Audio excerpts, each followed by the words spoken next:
दिल्ली के मुख्यमंत्री अरविंद केजरीवाल छत्रसाल स्टेडियम में आयोजित हुए गणतंत्र दिवस समारोह में शामिल हुए। यहां अपने संबोधन में उन्होंने कहा कि अभी कुछ दिन पहले 22 जनवरी को भगवान श्री रामलला की प्राण प्रतिष्ठा की गई। ये पूरे देश और विश्व के लिए बहुत खुशी और बधाई की बात थी।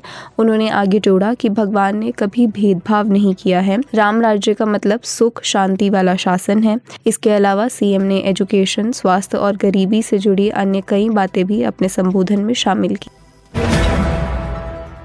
फ्रांस के राष्ट्रपति इमैनुअल मैक्रों आज 2 दिन के राजकीय दौरे पर भारत आ रहे हैं। वो गणतंत्र दिवस की परेड में चीफ गेस्ट के रूप में शामिल होंगे। अभी तक के प्लान के मुताबिक दोपहर में लगभग 2 बजे मैक्रों पेरिस से सीधे जयपुर एयरपोर्ट पर उतरेंगे। यहाँ वो सबसे पहले आमेर के किले जाएंगे। शाम के वक्त पीएम नरेंद्र मोदी उन्हें रिसीव करेंगे। जयपुर में ही दोनों नेताओं के बीच द्विपक्षीय बैठक होगी। कुछ जगहों पर यह भी सुगबुगाहट है कि मोदी मैक्रों जयपुर में एक रोड शो करेंगे, लेकिन इसकी कोई आधिकारिक सूचना नहीं है।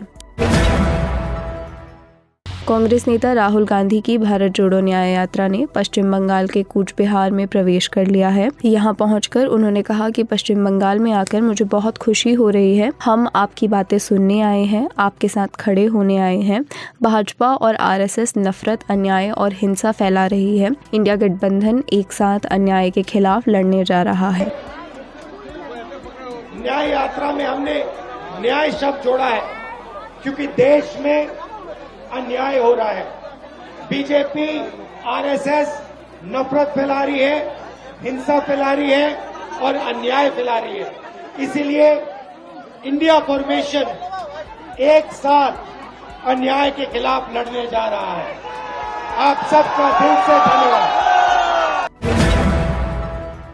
आज पटना में नीतीश कुमार सरकार की कैबिनेट मीटिंग चल रही है। शेड्यूल के मुताबिक ये मीटिंग हर मंगलवार को होनी तय रहती है, लेकिन विशेष कारणों के चलते इस मीटिंग को आज किया जा रहा है। अटकलें हैं कि नीतीश कुमार मंत्रिपरिषद की इस बैठक में अहम फैसले ले सकते हैं। इससे पहले 16 जनवरी को कैबिनेट की बैठक हुई थी, जिसमें कुल 18 एजेंडों पर मुहर लगी थी। बीजेपी की हमारी सरकार का सौभाग्य है कि उसे जननायक कर्पूरी ठाकुर को भारत रत्न से सम्मानित करने का अवसर मिला। तो मुझे खुशी है। मैं इसके लिए केंद्र सरकार को और प्रधानमंत्री जी को भी मैं बधाई देता हूं कि उन्होंने स्वीकार कर लिया।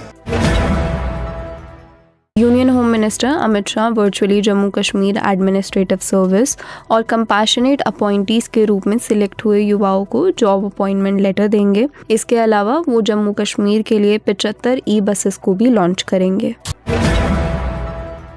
भारत और इंग्लैंड के बीच पहला टेस्ट हैदराबाद में खेला जा रहा है। राजीव गांधी इंटरनेशनल स्टेडियम में इंग्लिश कप्तान बेन स्टोक्स ने टॉस जीतकर पहले बैटिंग चुनी थी। दोनों ही टीमें 3-3 स्पिनर्स के साथ खेलने उतरी हैं। पहले दिन का पहला सेशन खत्म हो चुका है। इंग्लैंड ने 3 विकेट के नुकसान पर 108 रन बना लिए हैं।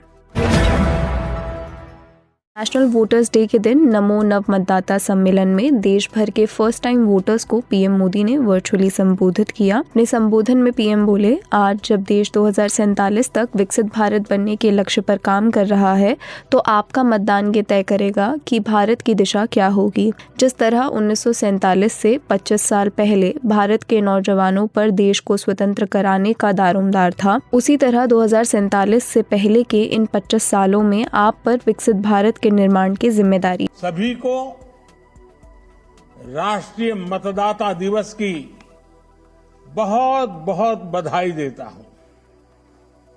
साथियों, 18 से 25 वर्ष की आयु ऐसी होती है जब किसी का भी जीवन बहुत से बदलावों का साक्षी बनता है। इन्हीं बदलावों के बीच आप सभी को एक और जिम्मेदारी साथ साथ निभानी है। ये जिम्मेदारी दुनिया की सबसे बड़ी डेमोक्रेसी में भागीदारी की है। मैं जानता हूं कि आपकी एज में किसी भी नई शुरुआत के लिए सबसे ज्यादा एक्साइटमेंट होता है।